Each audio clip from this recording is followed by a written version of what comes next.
احذر من صناعة المعاق في بيتك.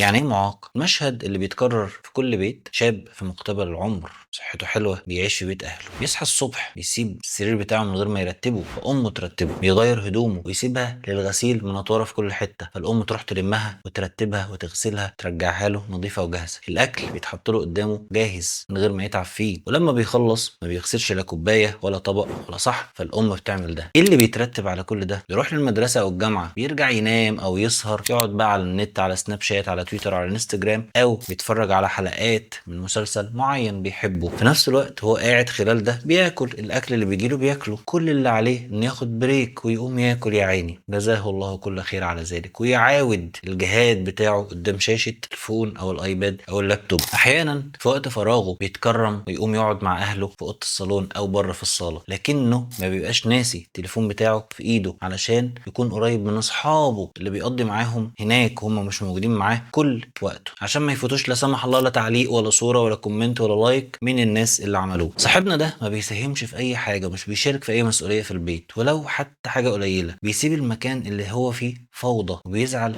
لما الاكل ما يعجبوش. لو شاف في البيت حاجه تستدعي التصليح او التبديل او الصيانه يعني ما ده ضيف، ما بيساهمش في اي حاجه. طبعا التصليحات مسؤوليه باباه، هو اللي عليه الدور، والتنظيف مسؤوليه امه، هو ملوش دعوه بده. ده المشهد اللي احنا بنشوفه على طول. فهل فكرت في اللي احنا بنشوفه ده كل يوم ووصلنا سوا لنتيجه واحده، ان احنا فعلا بنخلق او بنصنع جيل معاق؟ احنا بنقدم له كل حاجه وهو ما بيبقاش عايز يعمل حاجه. كل او معظم الجيل اللي موجود دلوقتي بيتصرف كانه ضيف في البيت. ده مش هيقدر يشيل مسؤوليه في يوم من الايام، لا بيساعد ولا بيساهم ولا بيتحمل اي مسؤوليه حواليه من سن المدرسه لحد الكليه، حتى لما تلاقيه توظف بعد سنين كتير. اللي احنا بنعمله ده غلط. لازم تشاركه وتعلمه يشيل المسؤوليه ويفهم ظروفك كويس من هو صغير لحد ما يكبر عشان يشيل المسؤوليه بعد كده في يوم من الايام. لو عجبك الفيديو اشترك في القناه، استنى الفيديو الجاي. سلام عليكم.